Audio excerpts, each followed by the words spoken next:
All right, tip number 8, offer an escalation clause. What the heck's an escalation clause? Well, there are great ways to ensure that your offer is kind of always the highest and the best. You really want to, again, consult. It goes back to tip number 2 and really tip number 1, but you want to make sure that you can afford to do that financially, and that would be tip number 1, working with a reputable, hyperlocal, trusted mortgage broker. And then tip number 2, make sure that it's a good idea when you're talking about this with your realtor. You know, they might say, hey, that's a crazy idea. You don't want to go that high on this particular property, whatever the case may be.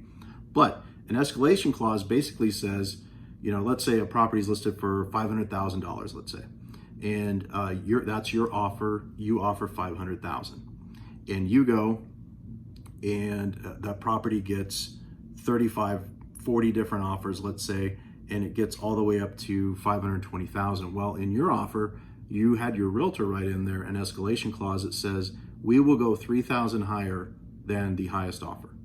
And then some agents are really super smart, and they'll say, so long as that does not exceed X, right? And so a lot of people now, and I put this as number 8 because a lot of agents are now doing this, and there are some additional creative things that realtors are doing now that, in my opinion, are a little bit smarter than escalation clauses. And if you want to know what that is, that's a more in-depth conversation than a 2-minute video. So just hit us up in the messages and I can share that with you. But an escalation clause does get your offer looked at more seriously because it ensures that you're always like the highest and the best, right? But make sure you can do it financially and you have the ability to do that. And number 2, make sure that your realtor thinks that it's a good idea as well. All right, that's tip number 8, offer an escalation clause.